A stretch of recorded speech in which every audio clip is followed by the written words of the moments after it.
Sorry, I wanted to talk. Okay. Sorry about that. We're back live again. It's new show jitters. That's what happens. Okay, so we are DevPowered. I'm one of the hosts. The co-host is also MK Ultra. I am It's a JD. Hi. And tonight we are going through the World of Warcraft Legion patch, as well as the PTR, the Overwatch PTR update that was dropped October 20th. And as well as we have a guest with Tater Salad.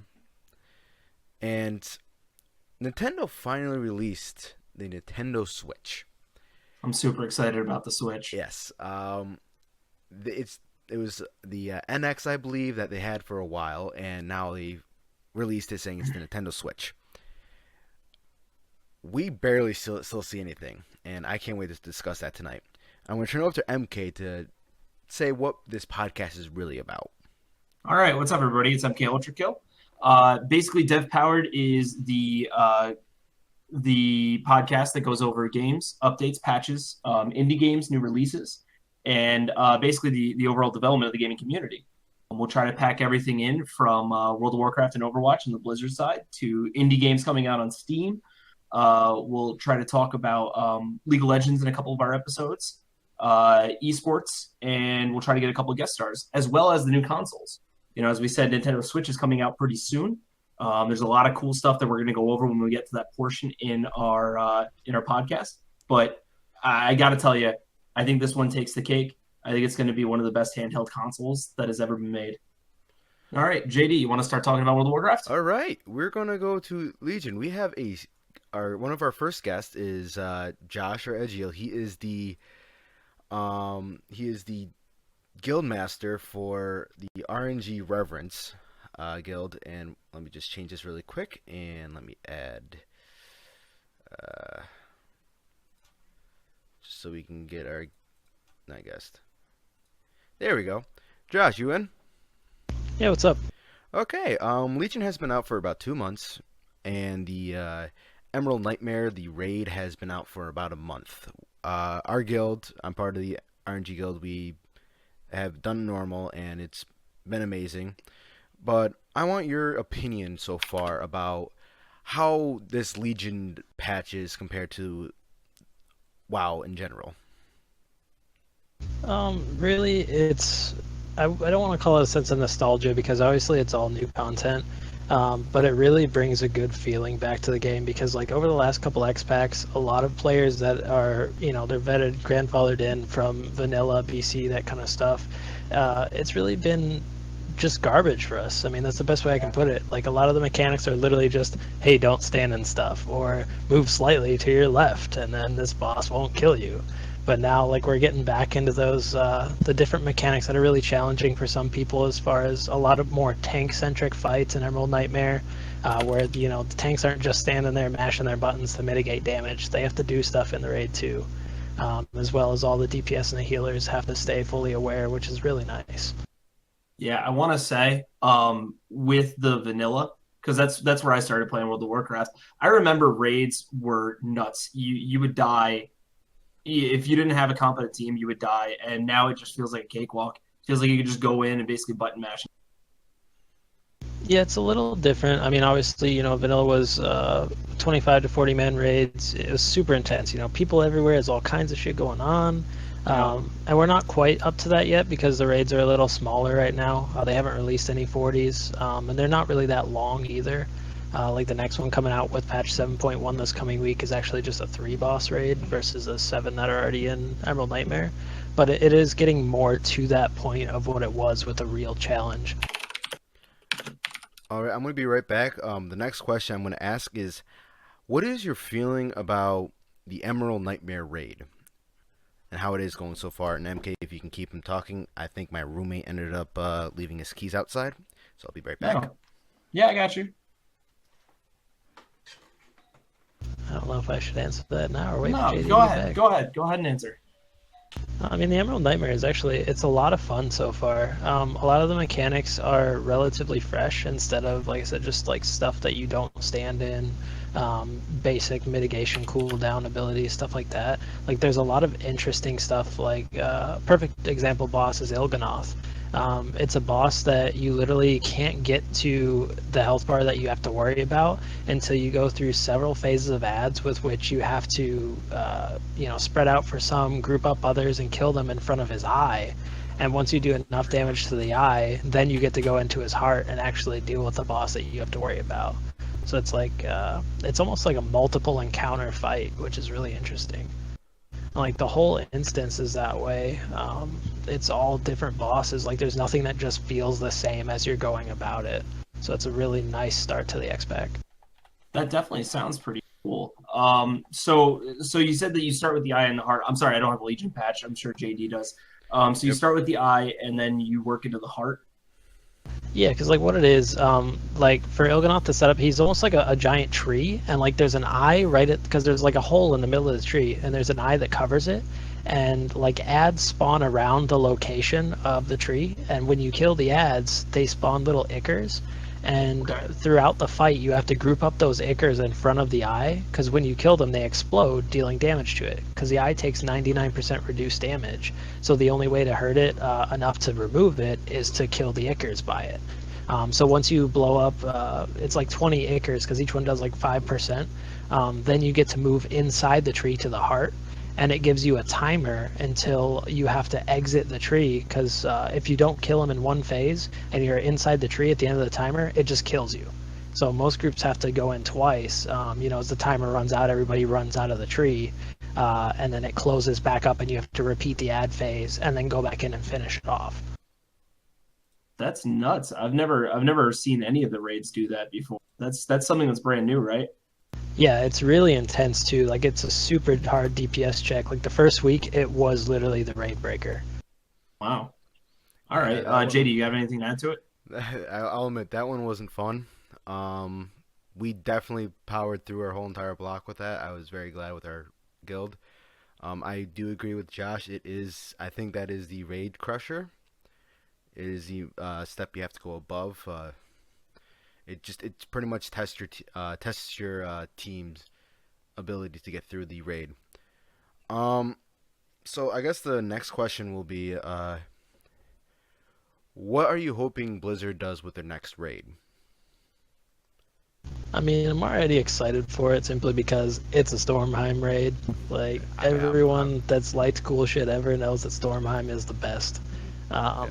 So I'm really just hoping like you'll get the full encounter with Odin to open it up, and then you get to fight, it's like Garm or whatever, in Helheim after that, and then finish up with Helia to actually close her out since you didn't finish her in Maw of Souls. So I'm really just hoping it'll be, I don't want to say the same as Maw of Souls because there's a lot of cool mechanics in there, but like I want that Norse feeling, like that intense mechanics where there's constant stuff going on, just mayhem that really challenges people to push that extra mile of awareness. Yeah, I really hope so too. I love Stormheim so much when I was leveling to 110. That whole storyline was fun. Even the raid Hall of Valor is pretty fun too. You're gonna have fun trying to beat Odin for only 20%. And so we keep talking about mechanics on raids. What is one mechanic that you would love to see in the next raid, and one mechanic that should be dropped next raid? I would like to see kind of a throwback towards BC. Like, if anyone remembers doing Gruul's Lair, there was Crush Firehand where you had to have a mage tank. Like, that was such a cool thing to me. Like, just something outside of the normal tanks that had to maintain their aggro and stuff like that. It's one of those things that, like, sure, those roles don't traditionally do that, but it's cool every once in a while to have that mix-up. Yeah.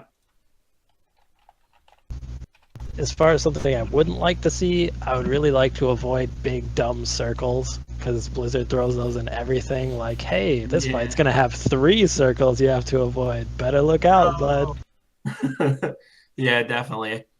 All right. So, is there any questions that the chat may have regarding this new patch, Legion, or anything else they might have? Oh, No. wait a moment. All right. No, no, no, wait a moment. There's a little delay. I think we might be on a 15-minute delay. 15 minutes, holy cow. Oh, I mean Second. 15 seconds. Holy crud. I mean, 15-minute delay, that'd be absolutely horrendous. Yeah. Right. Um. So, So, do you like this patch over the other ones? Like, is this your favorite patch? Over the past couple of years, definitely. I mean, it's just like I said, the last couple X packs have been very lackluster to me. There's been, little shining spots here and there throughout them, but nothing like this. Like this is getting back to the true grit stuff that you really have to put together a good composition of reliable people for. all right, we got our first question from Massive Panda 22. Yes, the Death Knight did get reworked a little bit. Uh, do you know anything about the rework, Josh? As far as what spec or like the class overall? Just the class overall. Like, what's the bigger changes? For the most part, Frost is really the only one that got a heavy rework because it is now strictly dual wield Frost blades. Unholy, for the most part, has stayed the same with a two-hander with a pet. Blood is pretty much the same. Obviously, all their stat priorities and stuff like that change patch to patch. But for the most part of like the mechanics of the class, Frost is really the only one that went strictly dual wield instead of the two-hander option. All right. I know the next patch is going to be dropped soon, within the week or 2 weeks, I believe. Tuesday, actually. Tuesday. Okay. We'd love to have you back on to discuss the patch again. Maybe we can get one other person. But is there any more questions in the chat before we jump on to our next segment? I have a feeling Massive Panda might be the only one that's Yeah, probably. big in the World of Warcraft Oh scene. no, we got. I think we got Whisper in here as well. Oh, all right. So, but I mean, we got a GM here. I'll give it one more minute, and then we'll say our goodbyes to Josh, and we'll invite Tater Yeah. and talk Yeah, about absolutely. Well, good old Overwatch PTR and exactly. the fun that's been. Yeah. Well, while we're waiting for anybody to speak up, let me ask, what's your favorite class and why? Well, that's a perfect Oh, question for him. He's played almost every single one. yes, that's actually a bit of a rough pick. Um, Lately, I've really been enjoying my monk. I've been playing a lot of Mistweaver and healing with it, and it's a lot of fun because it's one of those classes that you don't just have that one heal that's super efficient that you have to use. You actually have to go through like all of your rotation, which is really nice for me because like I get super bored of classes that are just like one or two buttons, which everyone makes fun of me for playing a hunter as well. There's like, oh, you just pretty much face roll. Well, I can't help but they oversimplified it. I loved back in BC and Wrath when I had like 15, 16 buttons, but it's just not the case anymore because people couldn't handle it. But I mean, there's honestly a lot of fun to be had with every class at this point. There's not really a bad class. After the first couple hot fixes and balances within this patch, all of the classes were pretty much up to par. There's still the occasional little slip up as far as artifact talents and stuff like that, but there's so much different lore and stuff to explore with each of the classes. I would really recommend this X pack for anybody who wants to play any kind of class. Awesome, because like I said before, I haven't picked up the patch yet, but all right. Well, it doesn't look like anybody else has any questions, so why don't we move on to the Overwatch?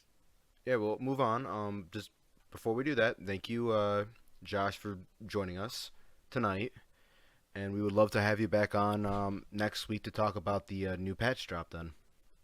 Yeah, of course, man. Just shoot me a heads up. I'll be around. Yep, definitely. Thank you. Thank you. Yep, have a good one. Yep, you too. Okay, we're going to go to Overwatch, and the new patch dropped, again, as I said, Thursday. And, again, this is the PTR, not the actual Overwatch. Okay, Scarlet Rose, I have no idea what language. English. I think that's French. But let's go to Overwatch. Hmm. Let's see. No, that is. See if Google can save me on this one. I think you said hello. I think I said I think I love video. I want to say it's video games. Yeah. No, Good I evening. How are you? I love video games. yeah. Yeah, I haven't spoken French in a while. Well, um. Massive Panda also said Druid Punks.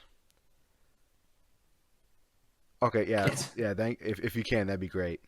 Yeah. I'm Thanks, sorry, Scarlett. I'm very rusty. But we have one of our coaches in RNG, Tater, and let me unmute him really quick. Hello, Tater. Can we hear you? Good evening. Nice. Okay, so I am all set up with the overlay. Let me just put you as the next one. Boop.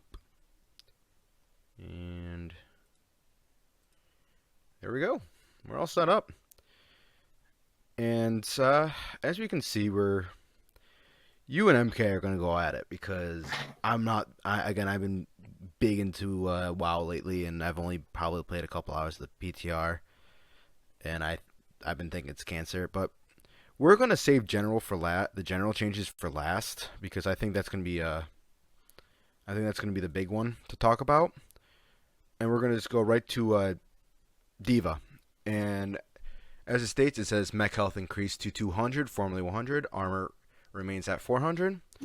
Movement speed while firing has been increased by 25%, which I think that's going to be nice for her. What do you think about that? Yeah. So as far as I go, being a diva main, I think that this is really going to put her back on the map. Everybody's been pretty much playing Zarya, sometimes Roadhog, but I think that this is going to put diva back into the meta, and she's going to be more viable. Tater? It's a boon overall. The movement speed while firing is another incremental step they're taking to make her feel less like immobile artillery and give you options chasing Hanzos and soldiers around corner. It felt pretty bad before. The comfort level wasn't really there, and they're really trying to work on it. The mech health increase is good. It's base health, not armor increase. So you're not necessarily getting a 20% increase in overall health because of the way armor works as opposed to base health when taking damage. I haven't done the math yet, but I could characterize it more like a 15% increase in health as opposed to a 20 just because it's base health and not armor. And it's funny, while it's completely great in every way for Diva, on the smallest technical level, it makes her a little less tanky when she's low on life. I'll give you an example. Let's say you're really low. You're down to 1, and a Mercy's healing you. She's doing her best getting you up there, and you're fighting a soldier, and the Mercy gets you to 200 health. With the new change, that is 200 base health. That soldier helix rockets you in the chest, you die. You take 200 damage, and you die. Unfortunate for the Diva, or at least you lose your mech, I should say. Whereas before that change, she would get healed 100 base health, then healed 100 armor, since healing applies health, then armor second. You would take 200 damage from the Helix rocket, subtract the armor reduction of 5, take 195, and actually live.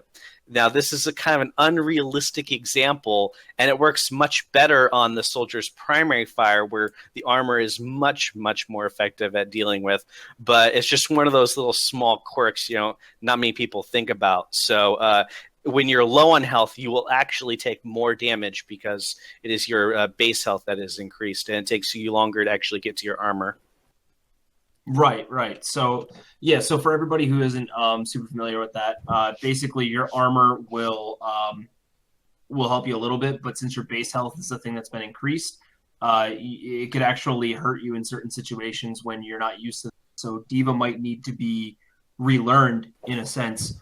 Additionally, though, just going off onto the movement speed, I'm happy that they're increasing it by 25% because when I'm trying to fight a Reinhardt, let's say, and he's got a shield up, and he's just backing away, and I can't get to him. You know what I'm saying? I have to stop shooting and take a couple extra steps and then continue shooting. I think that that's going to be eliminated as well. What do you think?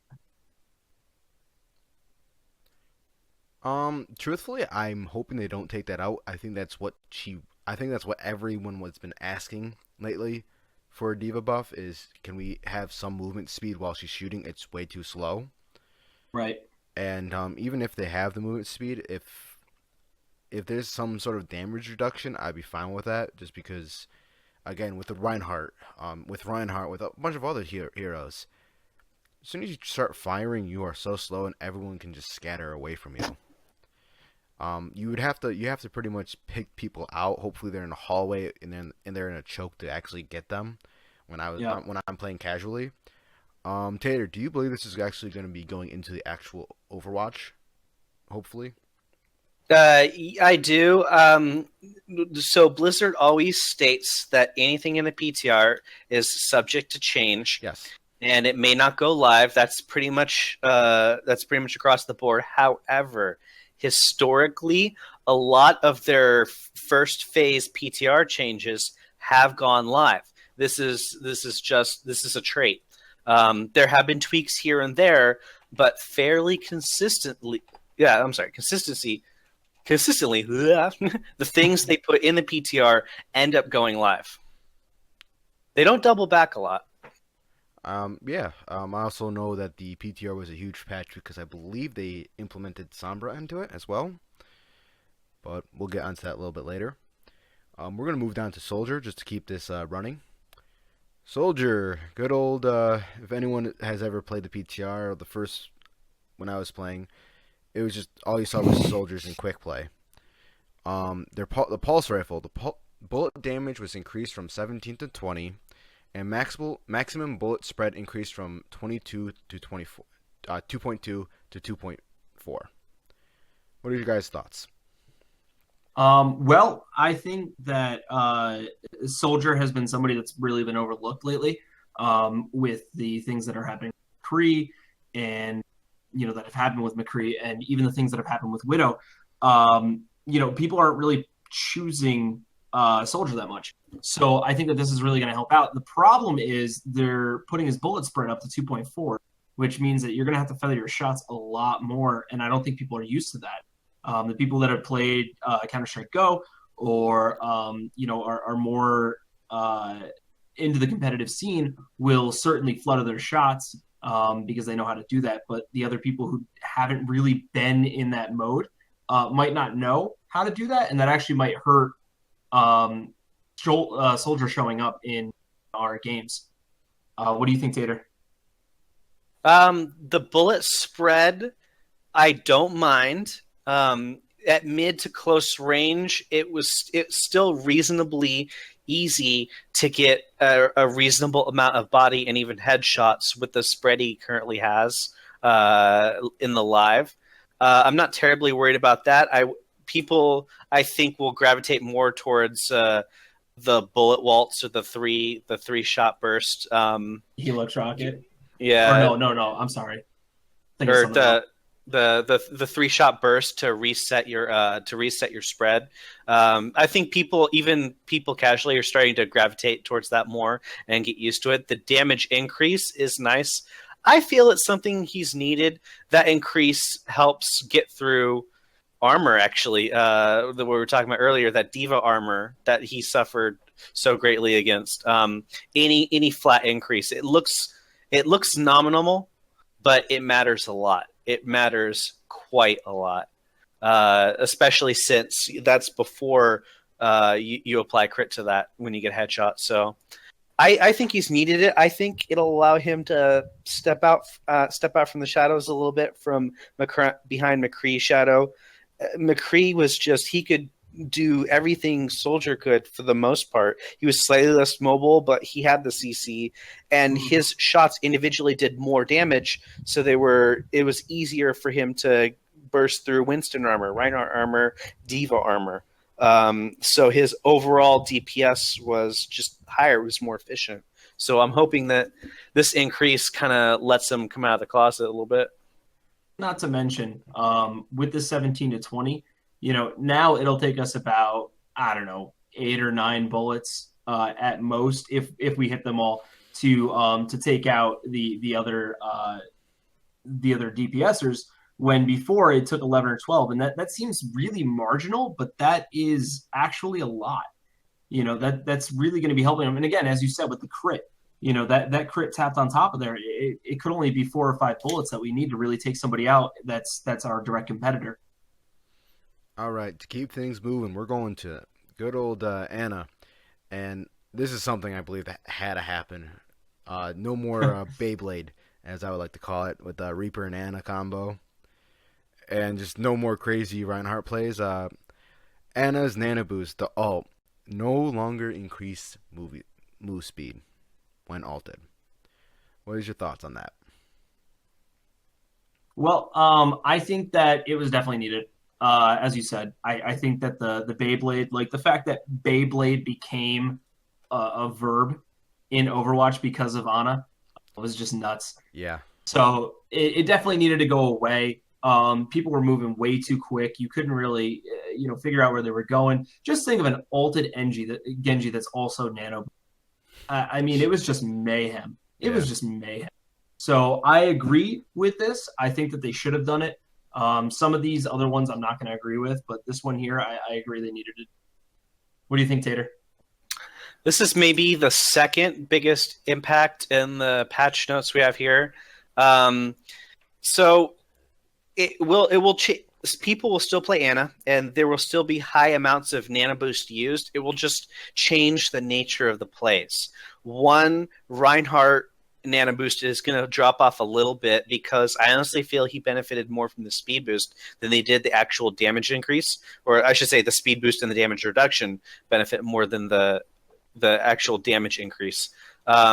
So that's going to drop off a little bit. Reaper can still do great things with it. You won't necessarily get the same plays you could where you move as a team and you walk the Reaper up through your Reinhardt shield, give him a Zarya and Lucio speed boost him at the same time as Ana, and have him walk through the body of the enemy Reinhardt through a shield into the back of the team because of how absurdly quick he was. You may not get those plays where you brute force it, but you're still going to get the drop downs. You're still going to get those drop down Reapers. You're going to get you're also going to see a pickup, I believe, of nano boosted soldiers. Whereas before it wasn't quite as profitable because of, let's face it, the Reinhardt shield was like the one reason why. But you're going to get that a little bit more of a pickup. And then Genji is still going to be the beneficiary because he honestly is not as dependent on the speed because of dash resets.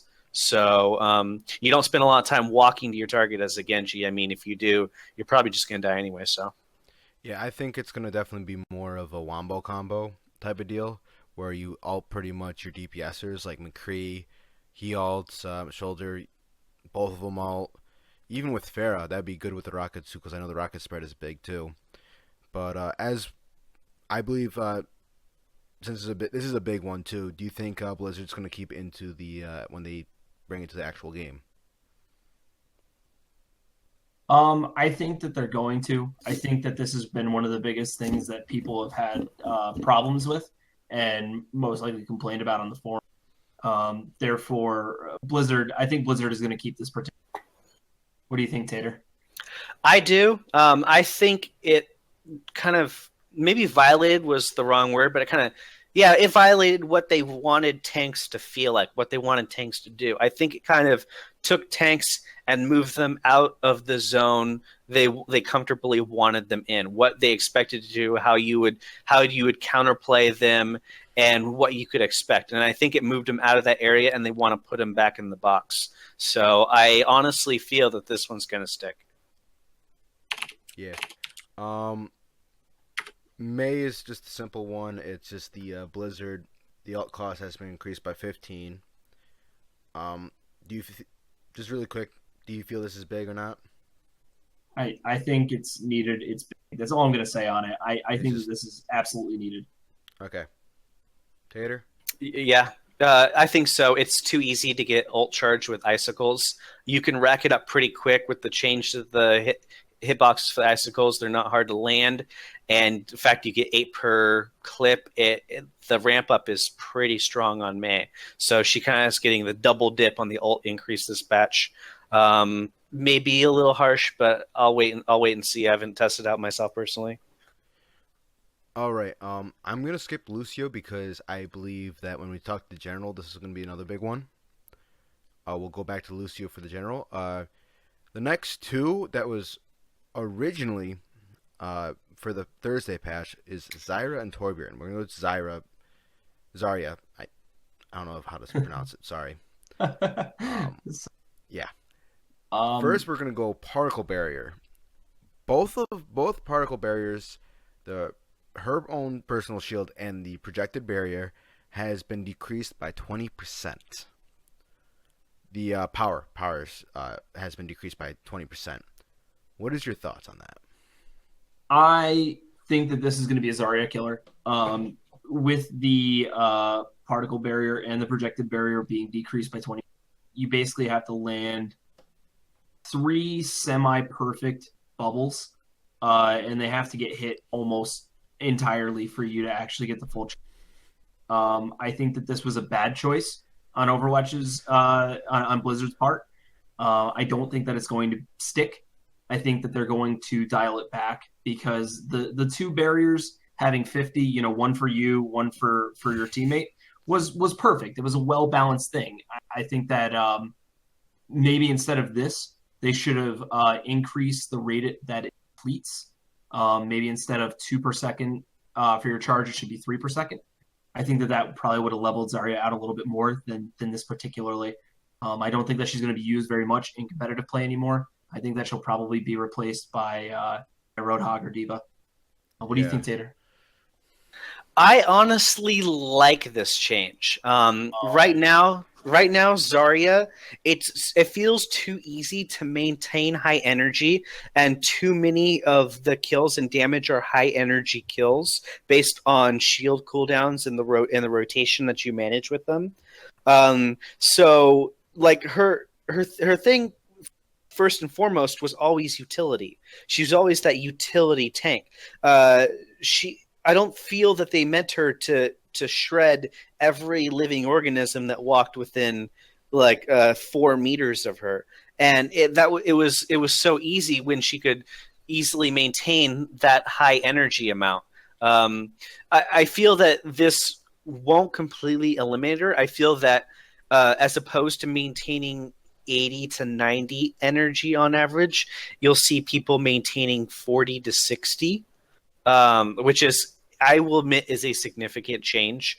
But the CC that her ultimate provides, as well as the immunity to CC from the barriers, it's still way too strong. It is way too strong. So I honestly don't think she's going to drop off that hard. I don't know. I really don't know. I think we'll see what happens, but I really think that she's going to off. I just don't think that they're going to use her anymore. Even with that amazing ult that's still going to be amazing, I think that they're going to find someone else that can. Here's the thing: as a casual player, I might not pick her up anymore because I'm so used to being high charged up and everything else. But I can still see it being used in pro play because they know exactly when to put the barriers down. They know exactly when to put the shields down. I think maybe with this they should either again maybe lessen it, or they tweak maybe how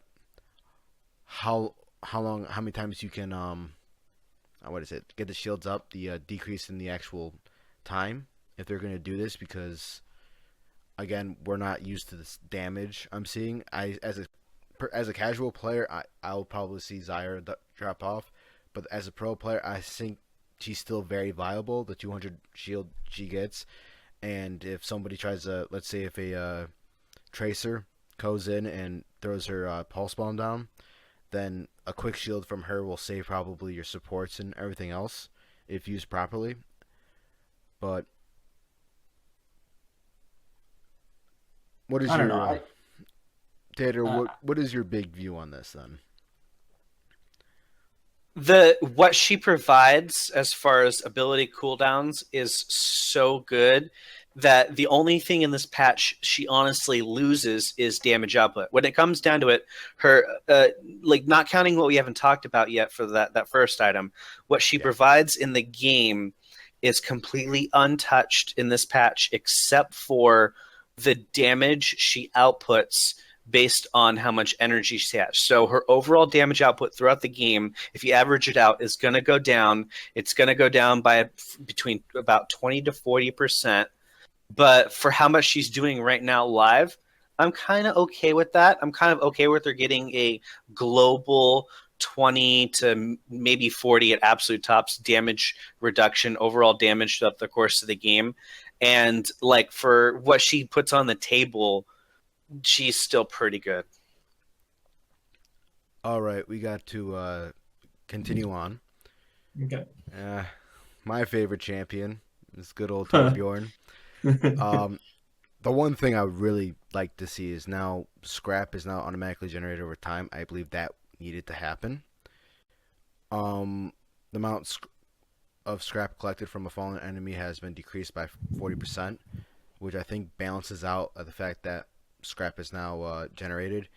Even though it feels like I can just keep throwing health packs out, armor packs out, no matter what. Forge Hammer, I believe, needed to change because it took too long to build turrets. The swing speed is increased by 25%. Damage increased by 27%. Just do that really quick. What is your thought about this Tater? And then we'll go to Ultra. So I like this. I like everything about this. The scrap automatically generated. While I don't have a precise number, it feels like it's about 2.2 to 2.5 per second, which is a pretty good rate. That's honestly really good. A little bit more than what I thought it was going to be. I feel it more than makes up for the fact that for the 40% reduction in scrap, because a lot of the times when you're playing Toblerone and you got your turret in elevated position, something good, the scrap would fall on lower levels a little bit farther away, and you have to go on adventures to get it, leaving yourself open to getting picked, putting yourself away from the turret. Someone pops around a corner, starts damaging on it. You're not there to protect it. It goes down, leaving you traumatized, and you wake up in cold sweats thinking about the turret you couldn't save. It's all bad. So the fact that you get to make up for that bit just generating it where you're standing, you're just a scrap generating machine. It feels good, and the swing speed. It allows you to, because you still heal the turret 50 per swing. They didn't change that at all. It feels good to be able to heal your turret faster in general. Whereas if a Pharah was shooting your turret based on her maximum base attack speed, you could not heal your turret to keep her from killing it. If she could peek a corner or just fire from long range, she will win that every single time if you're not ulted. It's just how it works, unfortunately. Same with Junkrat. Same with a lot of characters. Soldier. Now it feels like you got a fighting chance to keep that turret alive. It's definitely not immune, but I mean, you got a fighting chance, and it feels good. Okay. Yeah, no, I agree. I think that Torbjorn is a bit of an odd champ because you typically don't see him in serious competitive plays. But in quick play, you see him almost all the time. I think that this is going to be good because you, like Tater said, you feel like you have a fighting chance. Almost always, you put your turret out, and if nobody's watching over it, it pretty much gets destroyed almost immediately. So I think that being able to heal it quicker is definitely going to increase the chance of it staying alive. So when you have your moment where you need to back away and try not to be near the turret because fire strike's coming or something, you don't have to worry that much about it. You can go back, heal it up really quick, and it's ready to go again at full health. So I think that this is going to be good for Torbjorn. And just a side note, I also think that the scrap automatically generating is fantastic. I think it's a fantastic. All right, we are now into the stuff that was the PTR update that was going to be going down this weekend. Diva, for the call mech, ultimate cost has been decreased by 20%. This reduced the cost back down to what it was before the global ultimate cost change, which we'll get into later. We're going to just jump to Widowmaker now. Venom Mine Explosion no longer damages the player who placed the mine. And Widow Kiss charge rate increased by 20%. What are your thoughts about that? We'll go MK. Okay. Well, I think that it was. I think that the Venom mine hurting you when you placed it was the same thing as Diva's mech killing her when it exploded. It was definitely something that needed to happen. It was just that little thing that needed to go away because it was really annoying if you got caught in a corner and you threw your Venom mine down as a last resort because it's really the only thing that you have aside from your little bit of a pea shooter. That's really what I think that her gun is when it's not sniping is a pea shooter. For it to only hurt you in the end. So I think that's good. The Widow's Kiss, the charge rate increased by 20. I'm not sure how I feel about that.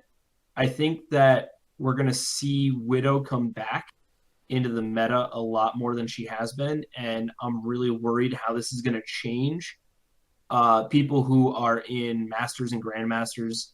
All I can think of right now is that Kefri, who's ranked 9 in the world and number 1 for Widow. All I can think of is he's just going to have a cakewalk. I don't even think he has to try. That's really how I feel about Widow. With Diva reducing her mech call back down 20%, I think that's a good idea. However, I don't think that she needs it. I mean, I've never had a problem playing Diva getting my mech back. I really haven't. So I don't think that she necessarily needed it, but I think it's going to be nice to have with the other changes that they made. All right, Tater, what are your thoughts? For getting the mech back, it's always felt like it's reasonably fast. It feels like you get it before you even know it. And sometimes I feel I even want to stay in Baby Diva form just for the absurd damage output it provides for a few more seconds before I actually mech back up.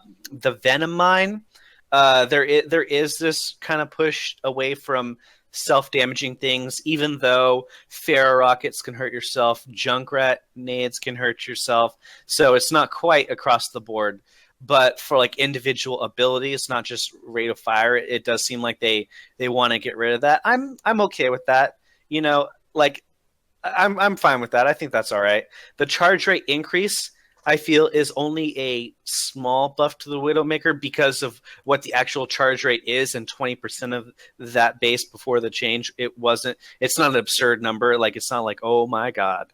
But it's just another small increment, and they seem to really want it. They seem to really want to get Widowmaker back up there, like they're rebuilding it, like this is Frieza 2.0. Gonna come back. Jeez, the thing is, I don't play Widowmaker because I can't hit those shots. I couldn't hit those shots even when I played CS:GO a couple years back.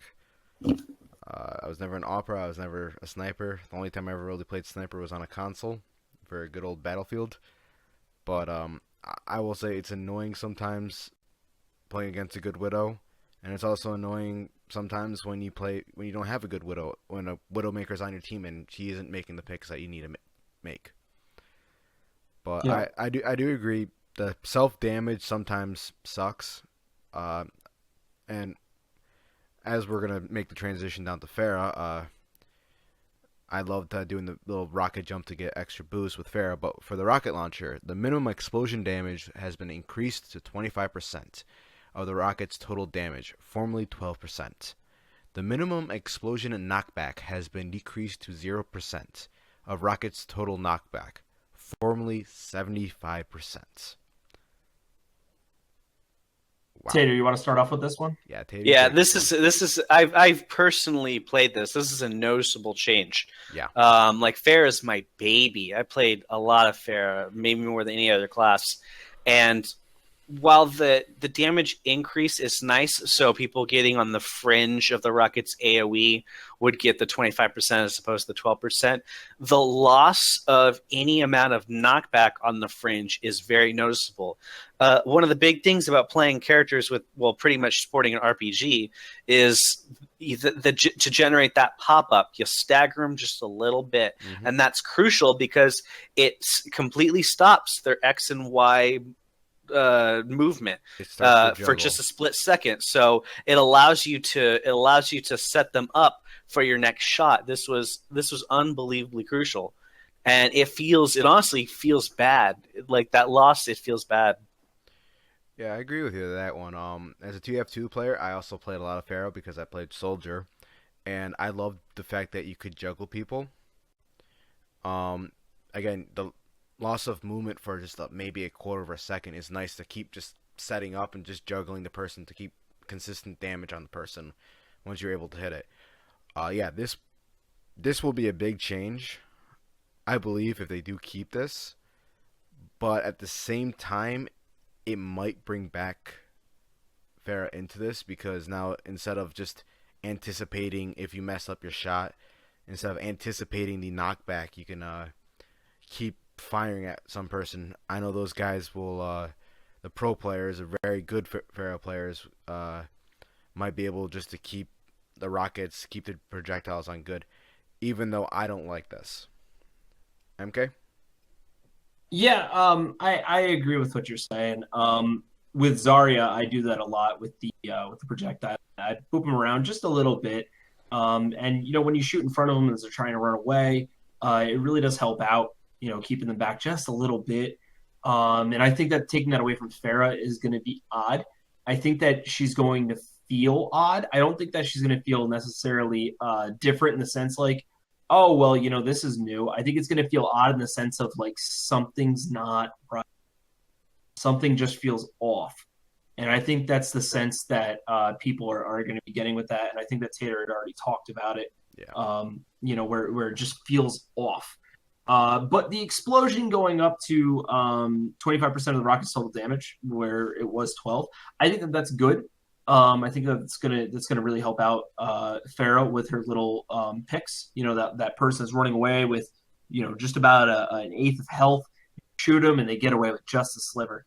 I think that this is gonna make that go away. I think that Pharaoh's gonna get a lot more kills with it. At least I would say for the average player, at least 1 or 2 extra kills per game. Just from that little increase. Yeah. Just to keep going on, Mercy, the passive health regeneration now kicks in when Mercy avoids taking damage for 1 second, formerly 3 seconds. What is your thoughts on that, really quick? Okay, so with this, I think this is good because there are a lot of times where Mercy gets beat up a lot and she has to go hide and stay away from her team. So I think that this is going to really help her stay with the team a little bit more, even though she should be backed away. I think that you have to really remove yourself from the group to get your healing back. Tater? It is good. In the scheme of things, I don't think it's going to matter too much. That window, that extra 2-second window you're getting for the regeneration to kick in, the amount of health that you would benefit, that you would regenerate within those extra 2 seconds of an early start is going to be nominal at best, I would say. So I really don't feel that this is going to be a staggeringly good improvement to keep Mercy from getting picked by Tracers, by Genjis, by monkeys who are don't know their place. So I don't know. I don't see it having too big of an impact. I don't know. I think it will, but we'll see. My big thing was when I watch Mercy's in professional setting, what made her Mercy was her ability to not get hit. And truthfully, this keeps her in it maybe a little bit longer, but I really don't think this was a buff that they really needed at that point, because I've always believed a good Mercy person will avoid that damage, knows where to hide, knows where to buff people, be out of line of sight. Any thoughts on that before we get to the big kicker? On the Mercy being out of line of sight? Yeah. That's pretty much her game. The health regeneration thing, it will net you an extra 40 health. So I feel it's none to break the bank over. But if you position yourself right as Mercy and you're in a good spot, you value your ultimate cooldown. You let your team know at what range you can play and at what times you need to hide, and even break the healing beam because you can't let them see that. Like, for example, when a Junkrat tower is coming in and you don't want to give away your position, and so you have to break the beam. Like, it's all about, for her, it's all about positioning. Like, you know where your team is, you know where you can jump to and basically play Overwatch pinball. Because like you're basically playing to the chaos situation. You're gambling that they're not going to land every shot because you're constantly moving, and it can be surprisingly hard to hit a Mercy that's not only flying back and forth but flying up and down vertically because you got people positioned at different heights. So I think with the positioning, like, I honestly feel that the passive thing doesn't come into play that much. MK? Yeah, just to speed things up, I'm gonna basically say I agree. I don't want to reiterate what Tater said. Right. I pretty much agree with him. Okay, so we're going to the big changer, which I believe this is. This does change the game a little bit, and this is the general.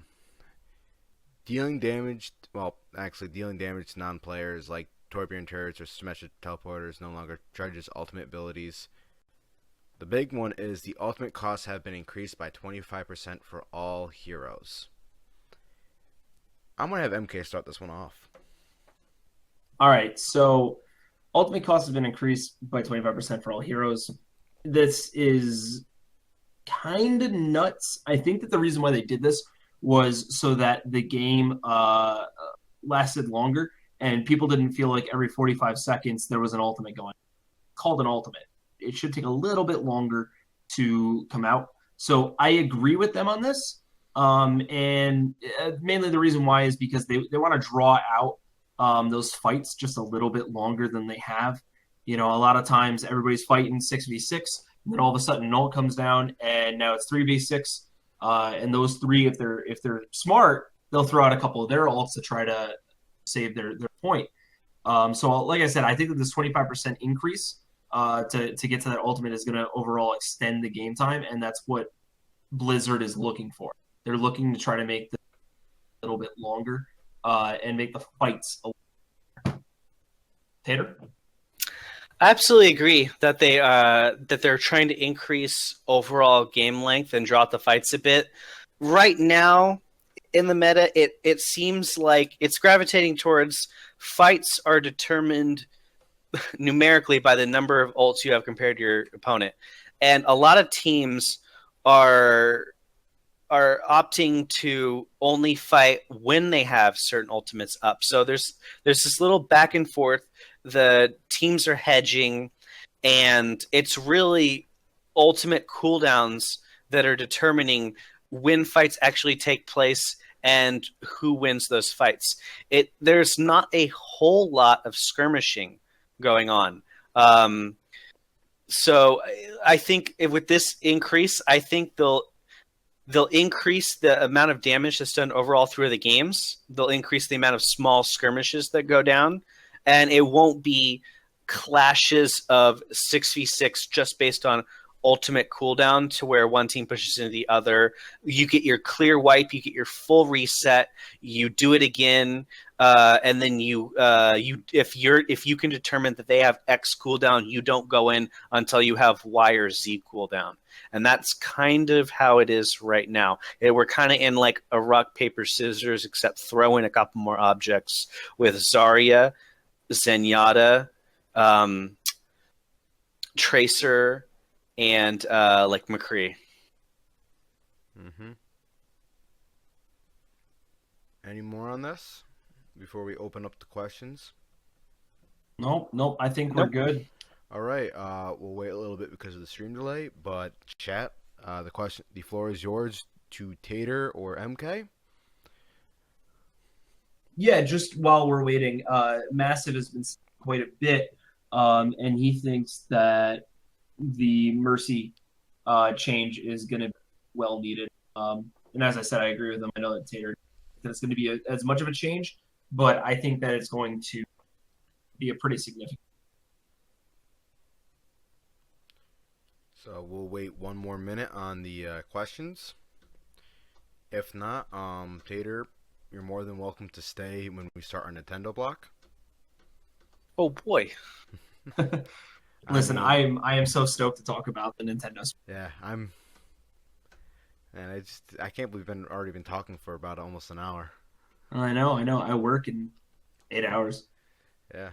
So, all right. I haven't really seen any questions. We're gonna now move over to our Nintendo block, and let me just switch it really quick.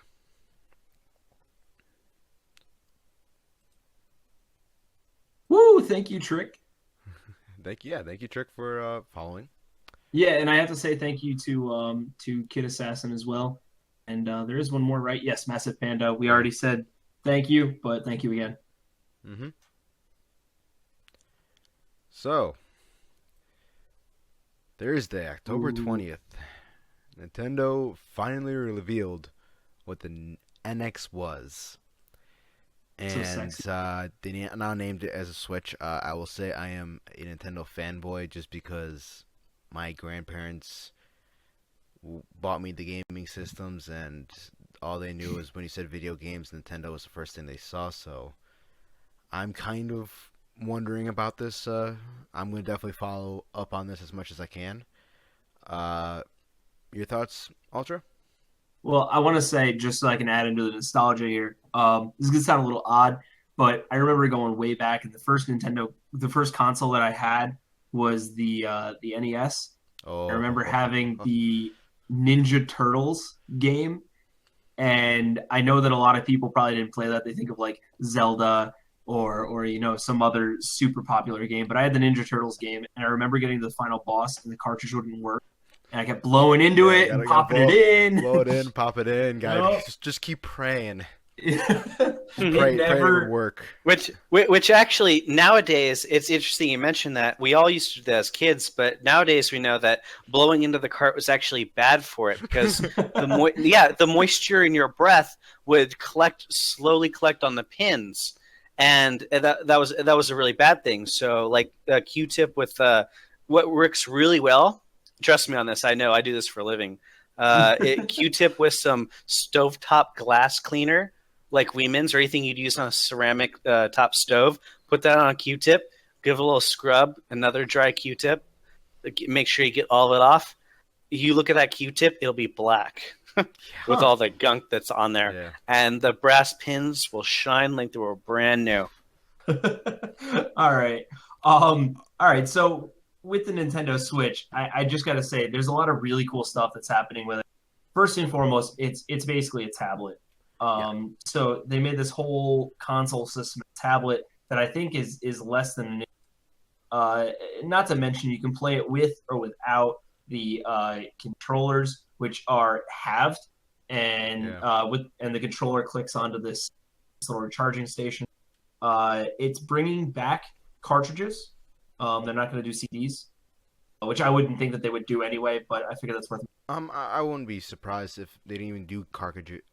Nintendo has been, and a bunch of other companies have been going into the digital route of just downloading games. And if they have cartridges, I won't be that surprised, but I'd be definitely surprised. I think Nintendo really wants to go down to downloading games off their store and stuff. Yeah. So, we will Look at this. I'm sorry. I would love to show the video, but it's probably copyrighted, and I don't want to get in trouble on our first episode. So I know this picture I'm showing right now we're able to use. Before we get any more on our personal thoughts on Nintendo, I decided to look up Forbes. Forbes is a big business online website. Forbes, I think magazine as well, and they're big with business. And they have 5 questions for Nintendo if it's going to succeed or fail about the new Nintendo Switch. Because if you haven't did any research, when Nintendo on Thursday, when they announced the Switch, the stock plummeted 6%. Went down 6 points. 6 points. Sorry. Why would that happen? I'll show you the questions, and we'll see what people would think. We'll try to figure out what people would think. and I thought that would be Okay. very good for our Nintendo block when we talk about this. So, Yep. first question: what is the battery life on this thing? Because it is supposed to be mobile. Ooh, right. So that's my big question too. Because I know if you're not if both of you are probably not watching the stream right now, but you might have the chat in. I'm showing right Okay. now the good old Game Boy SP, the Game Boy Advance. Thing still works. Thing I think still I works. have. We didn't just see that. Um, Battery life was pretty good on this thing too. I remember road trips Yeah. for a while. But the big thing is I'm very scared of just it's how slim it is and how much power it should be contained in that. How fast is this gonna drain? Well, I think that it's going to be all right. I think it's going to be like probably a tablet under full load. They might take a bigger battery, put it in there because job. So I'm thinking that it'll probably do. I would say if they're smart, they would probably make it do at least 8 hours under playtime, and a couple of days standby being used at all. Um, that's what I think. Yeah, Tater. Based on size, I honestly think it's going to be 6 to 8 hours. For what it is and for the screen, I honestly feel that's pretty good. Not knock them out of the ballpark, but I honestly feel that's pretty good. I mean, it's probably just going to have like a lithium-ion battery, um, rechargeable. Uh, to be honest, the mass inside will probably be the battery, and the screen will be a heavy amount of the mass and weight of the actual console itself, because everything else inside will be so small and so light.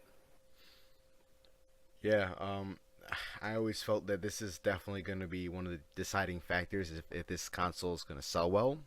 It's definitely going to be the battery life because they are definitely pushing for the mobility about this product.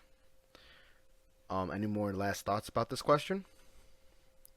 No, I think that it would be smart for them though to make a uh, charging station car as well as for your home.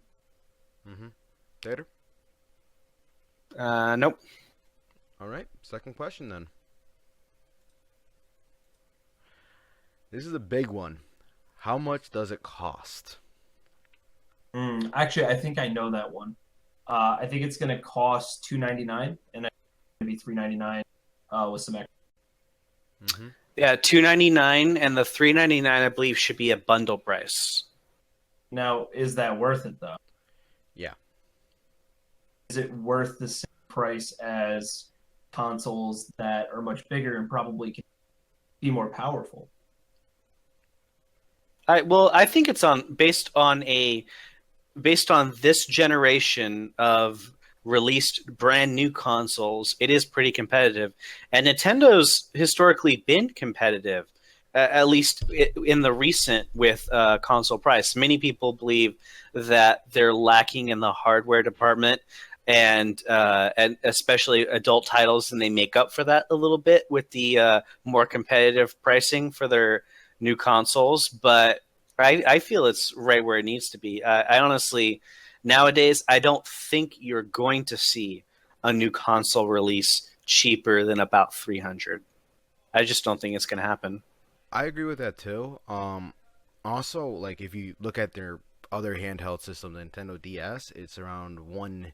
I think the new DS, the XL, is around like 199, 175, and if this is what I've seen, it runs the new Legend of Zelda, which runs on the Wii U, uh, and it does all this other stuff. If they have the battery life and everything else, I think the cost should be around $300.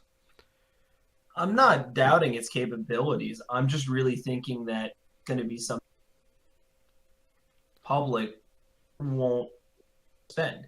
I think that honestly, $249.99 is probably a good spot. Um, I really think that should be where it is. That $50 cutoff could mean, for me, $300 is almost out of my price range. 250 though, I can buy the console and I can have. I will bring it back a couple years when the PS3, the Xbox 360, and the Nintendo Wii were released. The reason why the Nintendo Wii was still big was because it was cheap compared to the PS3 when I believe the PS3 starting price was almost like 400, $500. 500. Yeah, it's $500, and I think I think right now in our time as is, I think Nintendo can release it near the price of the of Sony and Microsoft. Any final thoughts about this? Well, two things for me. One, if that thing can plug into a TV, I 100% agree with you on that price. Yes. Two, I Oh, it wanted to can. answer. Oh, it can. All right, It then can. I think If you I'm all if you right look with the price. if you looked at the video, which again we can't show, it does show that it plugs into the TV. All right. And my second note is for Massive Panda. I saw that he wrote something in here. The reason for the sticks, the controller, is because really, how many people can hardcore game by tapping a ton that? It's just not going to be as useful as the analog buttons. That's all I needed. Tater. Any controller you can't, or a game you can't hold in your hands a nice controller with a good stick and reasonable buttons. It just feels bad, man. It's bad. The system can connect to your home TV. It actually has a docking station you can slide it into. The docking station only serves two purposes. It can charge the unit, and it can do TV output. So the processor and every core component of the system is actually on the portable device itself. The station will not provide anything else processing power-wise except just to dock for TV output and for charging. All right, we were talking about like just the feel of the controller. That's actually one of the other questions. It is skipping, but we'll go to question 4 because we're on the topic right now. And question 4, we'll go back to question 3. Good old question 4 is it comfortable? And Nintendo, the big thing is, if we remember GameCube, the GameCube controller was very ergonomical. It was very comfortable to use. I still love using it. I love using it in the Wii games. It was a nice feel to it. If Nintendo can keep that feel to it, I think it'd be nice too. What did you think about that? I think that they added a couple weird components. Just looking at the picture here, the analog sticks are, one's up top and one's, low. That's a little odd. It almost feels like they took mixtures of the N64 controller and what we consider a controller today and mashed them together. Because typically your analog sticks are more towards the center where your thumbs feel better.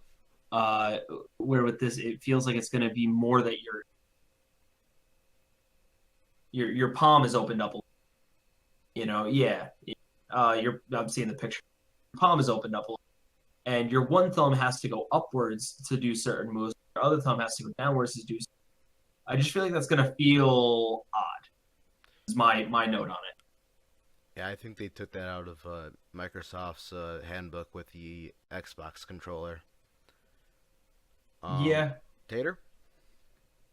So we'll call it in its Wii U form, or with the portable screen out and in your hands with the Joy-Con. That's their term for the little controller portions, by the way, left and right Joy-Con on the sides. Not too bad, pretty much just like the Wii U tablet. That feels pretty good, but combine them together in its smaller, more compact form, it looks pretty ugly, and I have to say, not very ergonomic. It looks like someone genetically mutated an Xbox controller and a Tiger handheld electronics device. like one of those old ones. It looks kinds of boxy. Frankenstein It's really funky. boxy. I give you that. Yeah, It is. it's extremely boxy. It looks like it has a lot of dead weight, a lot of dead mass hovering on the bottom portion of it in the center. I maybe it has to be there. Well, yeah, of course it has to be there based on what it turns into. Yeah. But it kind of it feels like in its smaller, more compact form, it had to end up like that in order to make the other form work that attached to both sides of the actual console. And so this is what you're left over when you chop shop, and that's what works. That's what's left over. So Okay, so I can't show the video, but the new video they actually released, they do have a pro controller for it. Because Tick says there is a pro controller for it. I'm hoping that it's like it's not boxy as this. I know I remember seeing in the video there was a different controller. yeah, I'm looking at it right now. Yeah. It kind of looks like the Wii U Pro controller, Yeah. or the Wii's classic controller, but with two arms on it that come down. So, button configuration, sticks look about fine. Extra buttons in the center. Yeah, I'd say it's about very close to Wii U. Yeah. So there is that, but how much is that controller gonna cost? Is the next big question, even though it's cost. And, If I had Yeah, to take a have guess, you- $40. yeah. I think I don't know. I mean, I guess it depends because I know that the Elite controller for the Xbox is so they could be trying to go route, but then again, Nintendo has never really been hardcore, so maybe not. Maybe it will be 40 or. So, on to our next question, and this is a little preview for it. Around, I'm gonna say console wars because it really was. Sony, Microsoft, and Nintendo, PS3, Xbox 360, and the Wii. The big concern was the power and can these systems handle games that are coming out. And the next question that is leading it to is, how extensive is the third-party support? And I know in the trailer we saw Elder Scrolls. I'm really hoping that's the remastered version of it. What is your thoughts, Stater? Well, bringing in good third-party support and making it easy for developers to develop on the console, I feel would be a welcome change. Like, I don't want to see it continue down the road to where not anyone already under Nintendo's umbrella gets the boot, is left out in the rain. And that's how it was for quite a while. Mm-hmm. They're gonna know what it could support. You're not gonna break the bank with this console. I honestly don't feel that you are gonna get what I can only describe as majestic experiences. You're going to be completely awed and blown away by what you see in these game trailers. I don't feel that's going to happen. I don't feel that that's Nintendo's thing. They give you comfort food. They give you titles you want to see, nostalgia you remember, good controls, enjoyable experiences, party games, games you love to play with other people in the room with you. Just not these cinematic movie-like experiences, these immersion storylines, the ones in which kind of make you forget as you're sitting on the sofa that you were actually playing a video game and not just watching a movie. Yeah. Okay. Yeah, no, I agree with Tater. I also want to say that something kind of cool that's been announced for Nintendo Switch is that it will support the Unreal 4 engine. That's really cool because if they can get the other consoles and the companies to allow it, I mean this console has the potential to have Kingdom Hearts, has the potential to have Gears of War on it, which is nuts. It has the potential for all these games that have been made on the Unreal 4 engine, which is just absolutely mind blowing because no portable console has ever been able to come close to that. So this really does have a lot of potential. They just have to do it the right way. If only they could get the licenses. That's what I'm saying. That's definitely the big thing. I know somebody in the chat, I believe, that's still watching.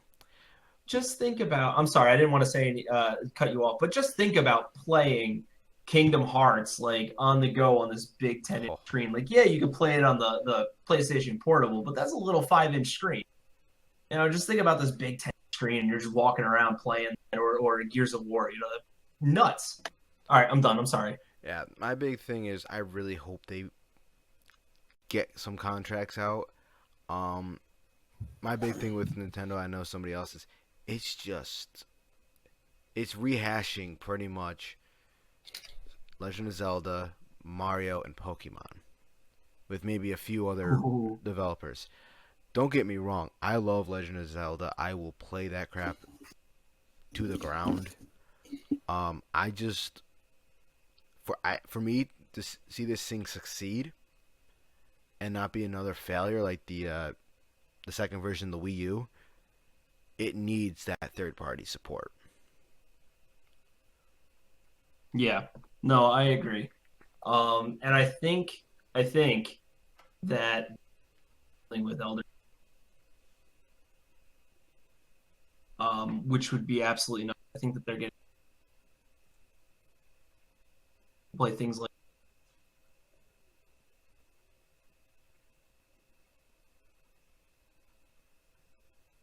All right. So, anybody else have anything to say on the third-party support? I'm good. Dater? I'm good. All right. All right. Do we have anything else to talk about, JD? We have one more question. Okay.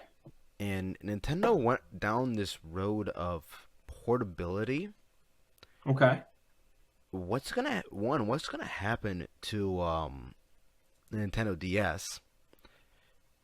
And I know Forbes says how useful is the mobility gimmick. My big thing is I rather not look at that. I'd rather look on what's gonna happen to the Nintendo DS, and are they gonna slowly let the Nintendo DS fall off? Because that was Nintendo's portable system. Yeah, it took over the Game Boy, right? Yes, it took over the Game Boy. I'm thinking that the Switch is going to take over the DS. I think that they're trying to make a move, and if this is a hit, then they'll keep working on this. They may have the DS for another 3 years, maybe, but eventually they'll let it phase out like they did the Game Boy. Yeah. I think so too. I'm hoping it's not fast, it's slow, because there's some titles on the DS that are still coming out within the years. I'm just hoping this is a slow change. I know, to be honest, Nintendo's big thing was mobility. Their mobile games. Yep. Their handheld games. That was their cake. That's how they stayed alive, I believe, after the Wii incident.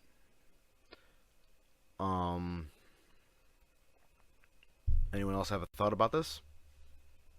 I don't feel it's going to too dramatically eliminate the DS franchise, or I guess we're on 3DS now, and then the 2DS, which was absolutely awful in my opinion for a concept. But that's a whole nother thing. Now, when we talk about it being portable, I feel that there's a slight misnomer here.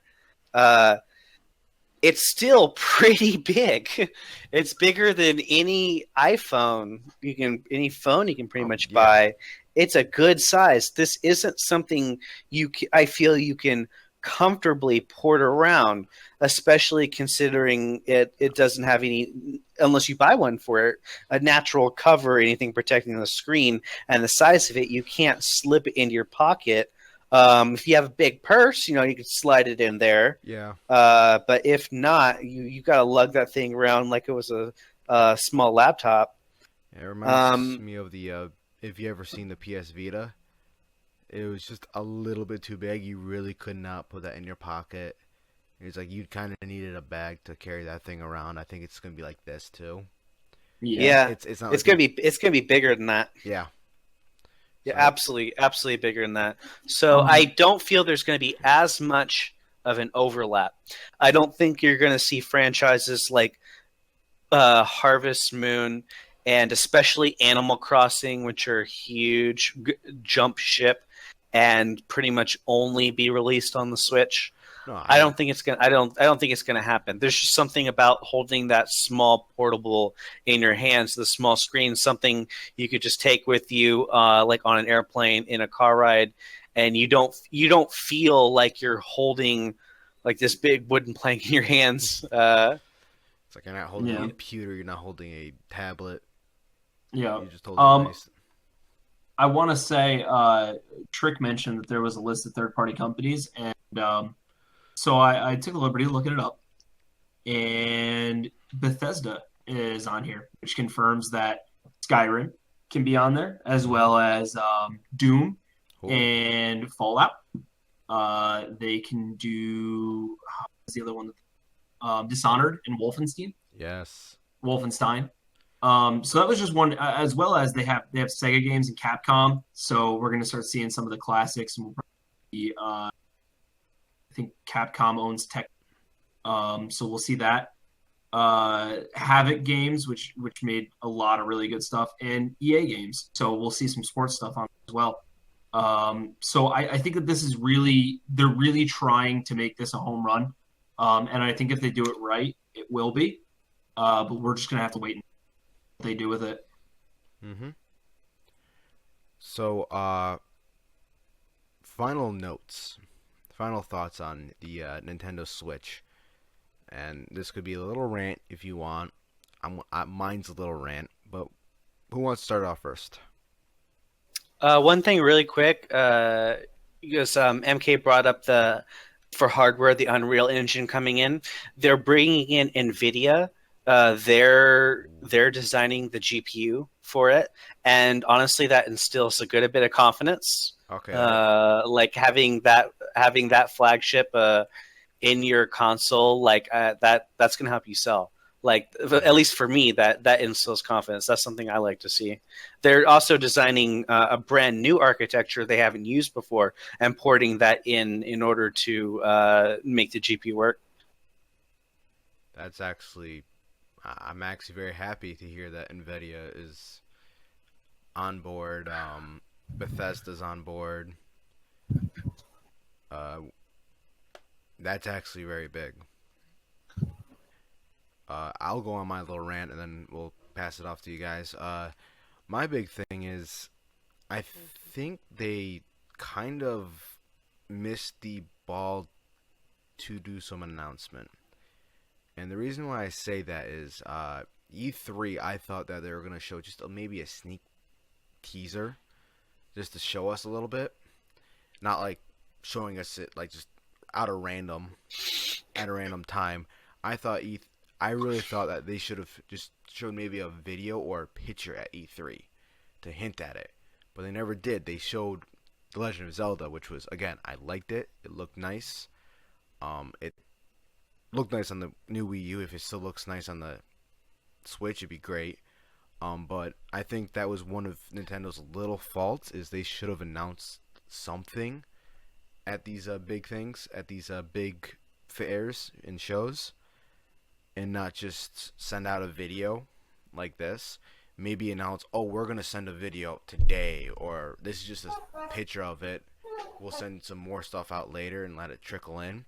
Because if we really think about it, it's coming in March. Yeah. And typically if you looked at the PS4 and the Xbox One, they gave like a year in advance of everything. This is within like 6 months. A little bit more. And I think that's going to be...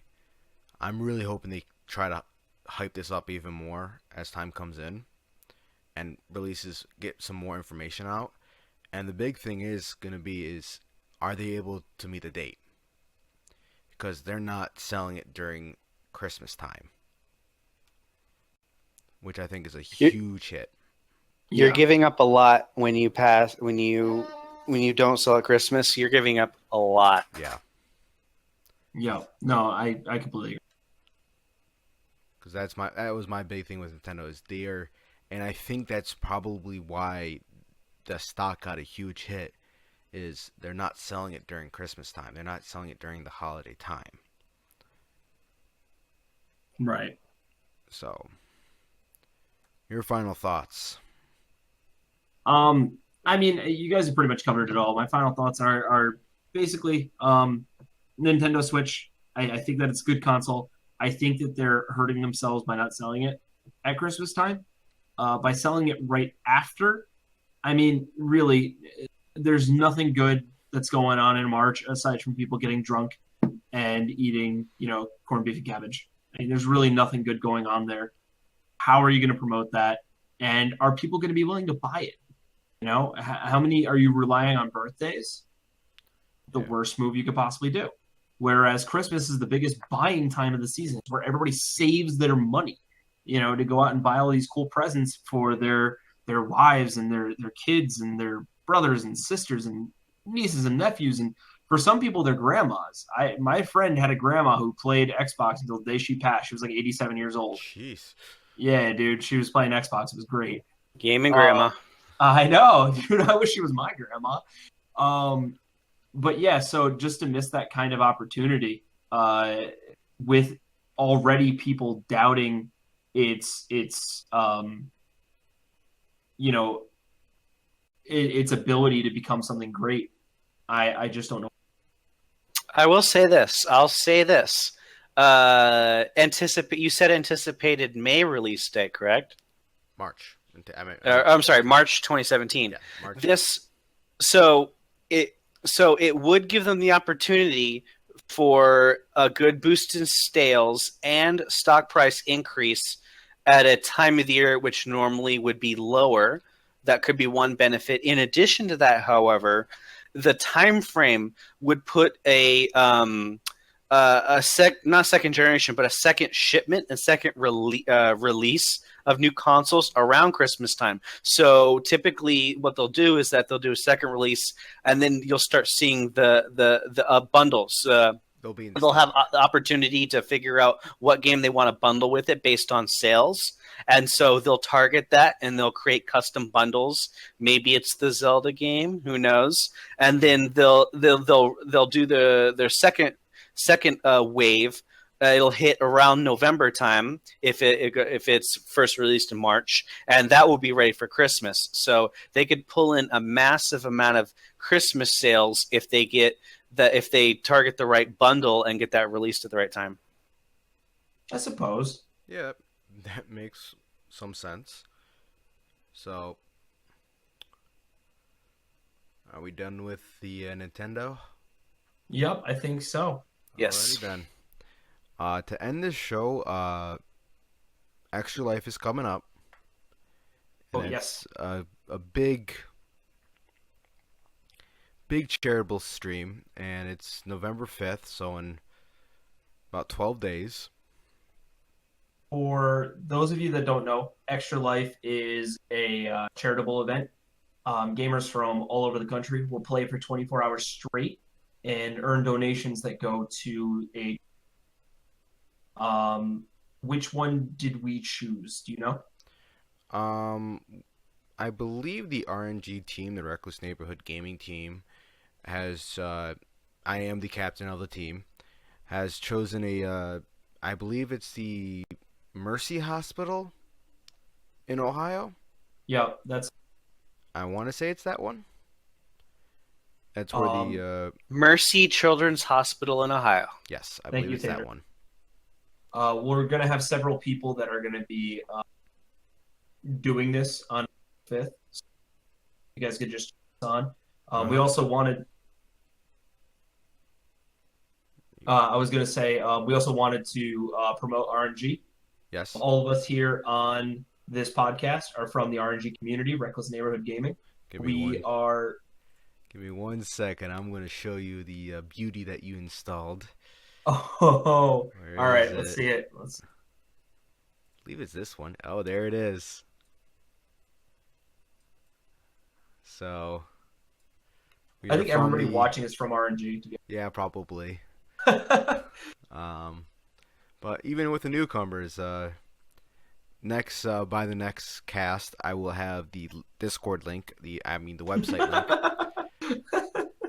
I am. I totally could have given you something better. That's the one that you gave me, but it looks nice. It's meant to go with your Twitch stream layout. I know, but that is the banner. That is what's going to be on the shirt too, which I will be wearing whenever it comes in. I have to order mine still. Yeah, I can't wait. But more on the Extra Life. A lot of people have been questioning about it. You don't have to do the 24-hour stream. You can actually just stream here and there. If you're going to do it with the RNG, we just ask you just attempt as long as you can.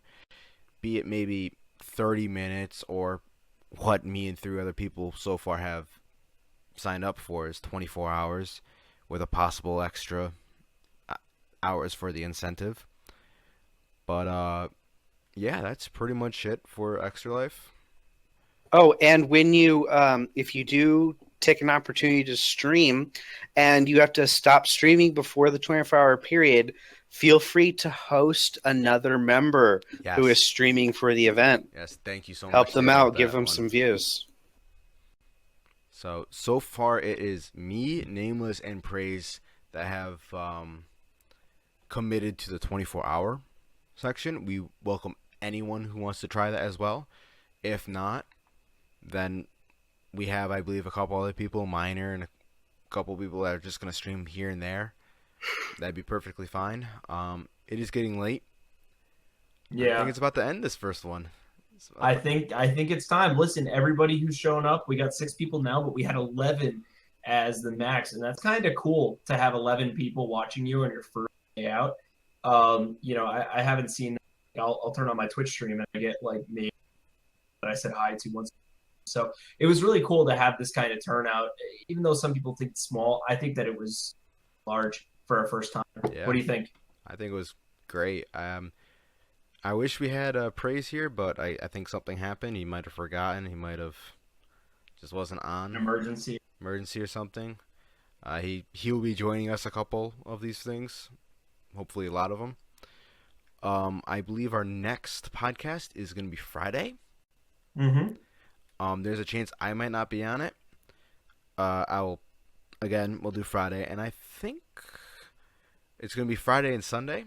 And I'm going to do this since this is our first podcast, it ran long. It's almost 2 hours. I think Sunday we'll focus on patch notes and stuff like that, if that sounds good. And then Friday we do like big topics like this Nintendo stuff. What we think. So I believe that's what's going to be it. And I believe, how do we want to end it? Just saying goodbye? Yeah, so long, farewell. I don't know the rest of the words. Yeah. I can't sing. I'm totally All right. Well, listen, to everybody who watched us, thank you so much. Please tune in next Friday. And to Tater, thank you so much for being on. You're more than welcome to show up whenever you'd like. Thank you for having me. Absolutely. Yep, thank you so much. All right. Till next time, everybody. We're done.